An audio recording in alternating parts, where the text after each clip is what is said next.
आज पहले मैं आपके साथ 2017 मेंस के पेपर के बारे में कुछ डिस्कशन करना चाहता हूँ। पेपर का कंप्लीट सॉल्यूशन मैंने ऑलरेडी अपलोड कर दिया और इमीडिएटली अपलोड करा था। इनफैक्ट सबसे पहले अपलोड किया, आप लोगों ने देखा, बहुत पॉजिटिव रिस्पांस मुझे मिला, बहुत अच्छा लगा। और आप लोगों के पॉजिटिव रिस्पांस और मैसेज के साथ वजह से ही ये वीडियो भी बना रहा हूँ। इस वीडियो का क्या पर्पज़ है? बेसिकली इस पेपर का एक शॉर्ट डिस्कशन करना, प्लस अब बहुत सारे ऐसे लोग हैं जो ऑनलाइन जेईई मेंस का एग्ज़ाम देने वाले हैं, उनके लिए एक मैसेज देना। जैसा आपको याद होगा कि मैंने मेंस के पहले एक ऑल द बेस्ट का मैसेज वीडियो बनाया था और जो बात मैंने बोली थी बिल्कुल एग्ज़ाम पैटर्न, एग्ज़ाम पेपर वैसा ही था, कहीं कोई चेंज नहीं हुआ। मैथ्स बहुत अच्छा आया था। कल जब मैंने बच्चों के रिव्यू पढ़े या टीवी पे न्यूज़ सुनी, आज पेपर पढ़ा, तो उसमें कई सारे बच्चों का कहना था कि मैथ्स काफ़ी लेंदी था, पर मैं आपको बोलूँगा मैथ्स लेंदी नहीं था, बहुत लॉजिकल पेपर था, बहुत अच्छा पेपर था। लास्ट 15 ईयर के जो मैंने पेपर सॉल्व किए थे बिल्कुल उससे मिलता हुआ पेपर था। अगर किसी बच्चे ने पेपर की स्कैनिंग करी जो मैंने बोला था, तो उसके पेपर्स में अटेम्प्ट डेफिनेटली बहुत अच्छे हो सकते थे।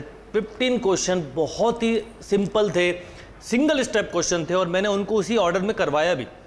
आप में से जिन लोगों ने अभी भी कंप्लीट सॉल्यूशन नहीं देखा, मैं आप सब स्टूडेंट को सजेशन दूंगा, चाहे आप आईआईटी मेंस का एग्ज़ाम दे चुके हैं या आईआईटी मेंस का ऑनलाइन एग्ज़ाम देने वाले हैं या नेक्स्ट ईयर अपेयर होने वाले हैं, next to next year appear होने वाले, एक बार जरूर देखिए। भले ही आपने ना पढ़ा हो, आप में से वो स्टूडेंट जो 10th या 11th में अगर आपने पूरा मैथ्स नहीं पढ़ा तो भी आप सॉल्यूशन देख के समझ जाएंगे कि पेपर का पैटर्न बहुत सिंपल था, बिल्कुल बेसिक फॉर्मूले में बेस्ड था, जैसा मेरा एक्सपेक्टेशन था। हाँ, 4-5 क्वेश्चन ऐसे थे जो काफ़ी लेंदी थे, नॉट टफ, लेंदी थे, टाइम कंज्यूमिंग थे। अगर किसी स्टूडेंट ने उन क्वेश्चंस को पहले अटेम्प्ट किया, जैसे एरिया अंडर कर्व का क्वेश्चन था, राइट, या कोऑर्डिनेट का क्वेश्चन था, कोऑर्डिनेट के वैसे सिंपल क्वेश्चन थे।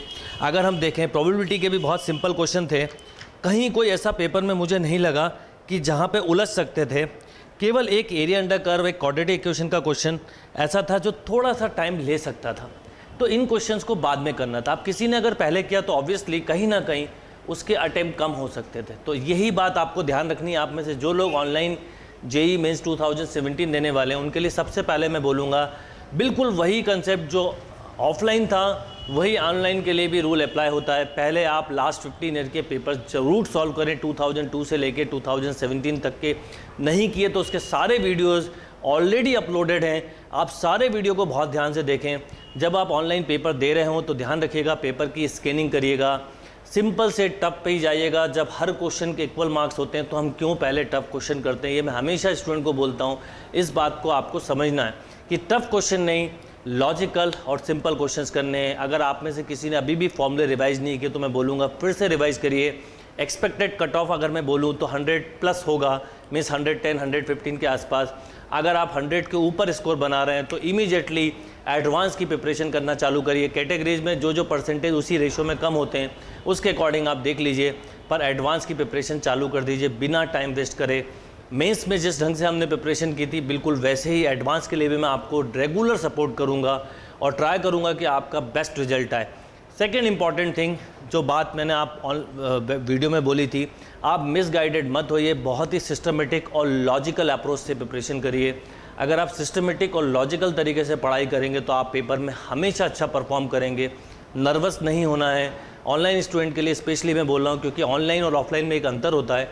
ऑनलाइन में हम किसी भी पेज को बहुत जल्दी टर्न कर सकते हैं, बहुत क्विकली देख सकते हैं, हमारे पास पूरा पेपर होता है।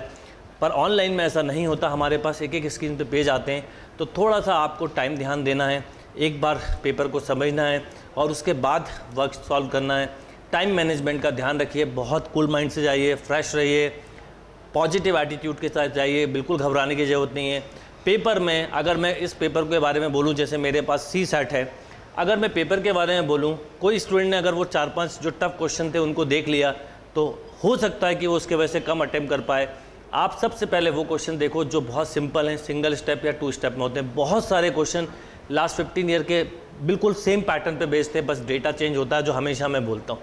तो आपको पेपर को एक अच्छे से समझना है, थोरो स्टडी करना है। और बिल्कुल ऑफलाइन और ऑनलाइन में केवल एक ही चेंज होता है कि ऑफलाइन में हमारे पास पेपर हाथ में होता है, ऑनलाइन में हमारे सामने पेपर होता है। इसके अलावा और कोई चेंजेस नहीं होते।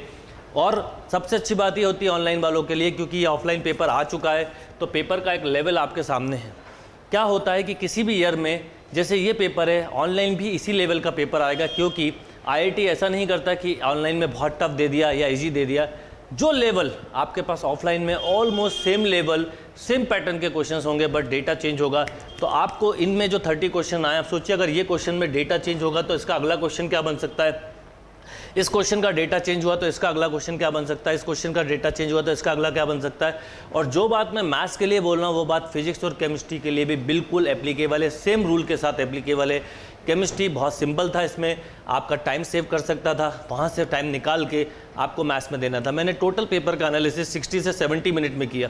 इस 60 से 70 मिनट में मैंने आप सबसे बात भी की, क्वेश्चन बोर्ड पे लिखा, सॉल्यूशन भी किया, आपको तरीके भी बताए, ट्रिक्स भी बताए। तो इसका मतलब ये हुआ कि अगर मैं खुद कर रहा होता अगर सेल्फ, तो ये क्वेश्चन पेपर 50 मिनट में हो सकता था, आपको टाइम भी इतना मिलता, आप इजीली 60 मिनट में पूरा मैथ्स सॉल्व कर सकते थे। जबकि आप केमिस्ट्री का जो टाइम सेव करोगे वो मैथ्स में यूज़ करोगे। तो टाइम मैनेजमेंट को ध्यान रखें, घबराएं ना, पॉजिटिव एटीट्यूड के साथ जाएँ और लास्ट 15 ईयर के पेपर सॉल्व करें, मिसगाइडेड ना हो, गाइडेड ज़्यादा सॉल्व ना करें, बुक्स ज़्यादा सॉल्व ना करें। सबसे इम्पॉर्टेंट बात है आप सिस्टमेटिक पढ़ाई करके एक एक स्टेप्स को कवर करते हुए एक एक क्वेश्चंस को समझो कि क्या दिया है। अगर आपको कहीं दिक्कत जाती है, जैसे पेपर का एनालिसिस में मैंने ध्यान रखा है कि क्वेश्चन को सिंपलेस्ट तरीका क्या हो सकता है करने का। आप जब पेपर सॉल्व कर रहे होंगे मेरे साथ तो आपको ऐसा लगेगा ही नहीं कि कहीं पे कुछ टफ था, कहीं पे कोई बहुत ज़्यादा पढ़ाई की जरूरत थी, क्योंकि मैंने पूरे पेपर्स को बहुत सिंपल अप्रोच के साथ सॉल्व किया है। वही अप्रोच आपको भी अप्लाई करनी है एग्ज़ाम में, और इस अप्रोच के साथ जब आप पेपर देंगे तो डेफिनेटली आप बहुत अच्छा पेपर करके आएंगे। मेरा आपको विशेष है, all the best, take care of yourself, अच्छे से अच्छा पेपर दीजिए और ट्राई करिए कि बेस्ट स्कोर आप ला सके। Thank you.